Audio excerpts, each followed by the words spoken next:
The glass house Mark tightened his tie, checking his reflection one last time. Behind him, Lisa's slender arms wrapped around his waist as she pressed her body against his back.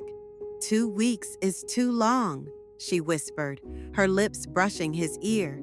He turned to face her, drinking in the sight of her, cascading auburn hair, emerald eyes that sparkled with mischief.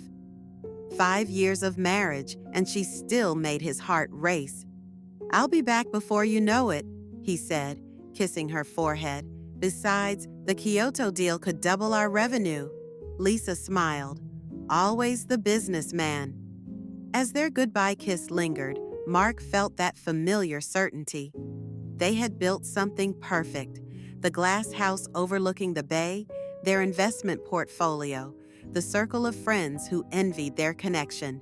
He had everything. The first sign came as an email notification on his phone during a meeting in Tokyo. A credit card charge from La Perle, a boutique restaurant downtown, $342. Mark frowned. It was their anniversary spot. Lisa never went there without him. He dismissed the thought and refocused on his presentation.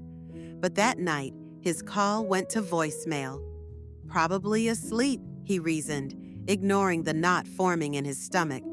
3 days later, he spotted it on Instagram. Lisa at a gallery opening. Her hand rested on a man's forearm, her head tilted back in laughter. The man's face was familiar. Kevin, her college boyfriend, the one she'd claimed was ancient history. Mark's fingers hovered over the phone. Call? Text? Instead, he closed the app and stared at the Tokyo skyline, his reflection ghost-like against the night. The house was silent when he returned, 2 days earlier than planned. Her car was gone. Mark set down his bags and poured a whiskey, letting the familiar burn calm his nerves.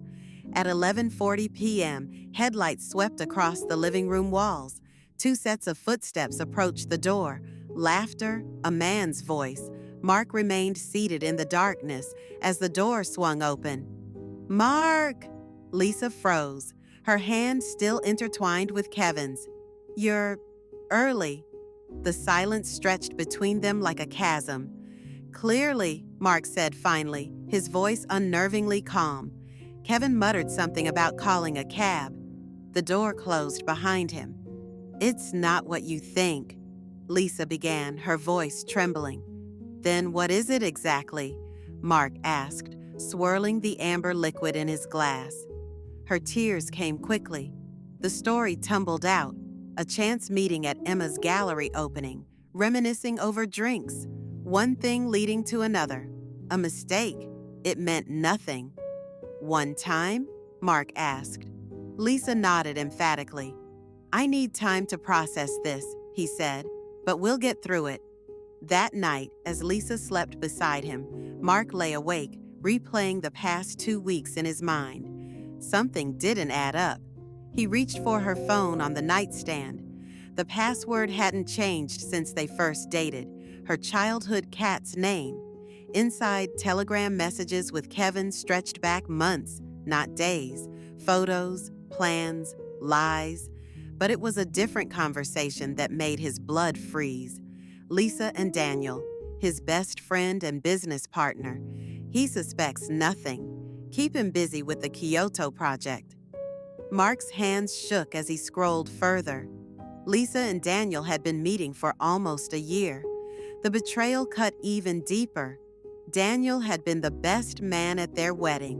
Sleep never came that night. In the morning, Mark called in sick, then drove to his office while Lisa was at her yoga class. His assistant looked surprised. "You're back. How was Japan?" "Productive," Mark said distantly. "Jessica, could you pull the financial records for the past year? All personal accounts and the house fund." 2 hours later, Mark stared at the screen in disbelief. Nearly $300,000 had been systematically transferred from their joint accounts to an offshore entity, Emerald Bay Holdings. The company's registered director was Lisa's maiden name. His phone buzzed with a text from James, his VP of Operations. Need to talk about the Westridge contract. Urgent. The Westridge deal. Lisa had recommended that client. Her college roommate's husband ran the company. As Mark dug deeper, each revelation cut deeper than the last. Lisa hadn't just been unfaithful, she'd orchestrated a complete infiltration of his life. The interior designer who'd overcharged them by thousands, Lisa's former colleague, the investment advisor who'd pushed them toward volatile stocks, another lover, even their couples therapist, whom Lisa had insisted they see for Mark's workaholic tendencies, had been feeding her information. By afternoon, the picture was complete. Lisa had been orchestrating financial sabotage for years, diverting clients, draining accounts, undermining partnerships, all while sharing Mark's confidential business information with his competitors. And the affairs, not just Kevin and Daniel. There was Richard from their tennis club, Michael from Mark's executive team. Each man believed they were her only indiscretion. Mark sat back, numb. Their entire marriage was an elaborate construction. He had been living in a beautiful glass house, transparent to everyone but himself. Lisa found him in the study that evening, documents spread across his desk. "You're working already? You just got back," she said, setting a glass of wine beside him. "Emerald Bay Holdings," Mark said flatly. "Interesting name choice." The wine glass slipped from her fingers, shattering against the hardwood floor. "I can explain." "Don't," Mark interrupted.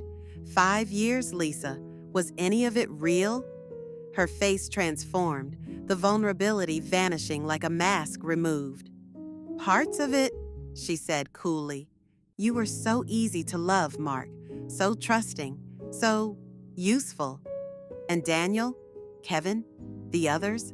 A cold smile played at her lips. "Insurance policies, business opportunities, sometimes just boredom." "Why?"